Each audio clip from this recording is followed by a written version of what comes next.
அதிமுக ஆட்சியில் நெடுஞ்சாலைத்துறை முறைகேடு தொடர்பாக வழக்கு பதிவு செய்யப்பட்டிருக்கிறது. விவரங்களோடு செய்தியாளர் கிருஷ்ணா இணைக்கிறார். கிருஷ்ணா, பின்னணி என்ன? நிச்சயமாக கடந்த 2019ஆம் ஆண்டு சட்டப்பேரவையில் அதிமுக ஆட்சியின் போது ஒரு நெடுஞ்சாலைத்துறை தொடர்பாக ஒரு அறிவிப்பு என்பது வெளியிடப்பட்டது. சுமார் 2000 கோடி ரூபாய் அளவிற்கான இந்த நெடுஞ்சாலை பணிகள் என்பது ஒப்பந்த பணிகள் விடப்படும் என்று தெரிவிக்கப்பட்டிருந்தது. அந்த அடிப்படையில் கோவை, தஞ்சாவூர், உக்கடம் உள்ளிட்ட பகுதிகளிலும் இந்த நெடுஞ்சாலை பணி, அதாவது சாலை ஒப்பந்தங்களை பராமரிப்பது, மேற்கொள்வது, பாலத்தை பராமரிப்பது தொடர்பான சுமார் 2000 கோடி ரூபாய் அளவிலான இந்த ஒப்பந்த பணிகள் என்பது அறிவிக்கப்பட்டிருந்தது. இது தொடர்பாக டெண்டர்களும் விடப்பட்டு அதில் பல்வேறு நிறுவனங்களுக்கும் கொடுக்கப்பட்டிருந்தது.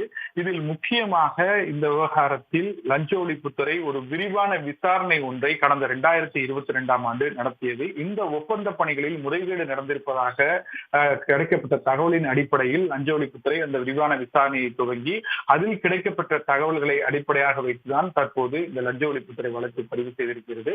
குறிப்பாக இதில் முதல் குற்றவாளியாக அப்பொழுது இருந்த, அதாவது தஞ்சாவூரை சேர்ந்த செயற்பொறியாளர் ஜெகதீசன் என்பவர் தகுதியே இல்லாத ஒரு நிறுவனத்திற்கு அனுபவ சான்றிதழ் வழங்கி அதன் மூலம் இந்த ஒப்பந்த பணிகள் பெறுவதற்கான உடந்தையாக இருந்ததாக தெரிய வந்திருக்கிறது.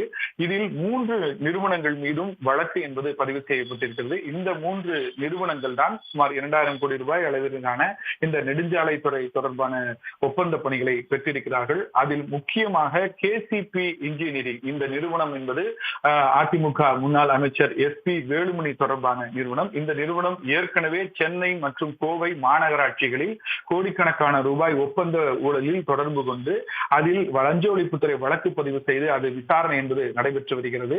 அதே நேரத்தில் RR இன்ஃப்ரா கன்ஸ்ட்ரக்சர் மற்றும் SPக்கு இது அதிமுக முன்னாள் முதலமைச்சர் எடப்பாடி பழனிசாமியின் நெருங்கிய நண்பர்கள் தொடர்பான நிறுவனமாகும். இதில் ஏற்கனவே வருமான வரித்துறை அதிகாரிகள் சோதனை நடத்தி பல கோடி ரூபாய் வரி ஏய்ப்பு என்பதையும் கண்டுபிடித்து இவர்களும் பல்வேறு டெண்டர் முறைகேடில் ஈடுபட்டது தொடர்பாக விசாரணை என்பதும் லஞ்ச ஒழிப்புத்துறையால் மேற்கொள்ளப்பட்டு வருகிறது.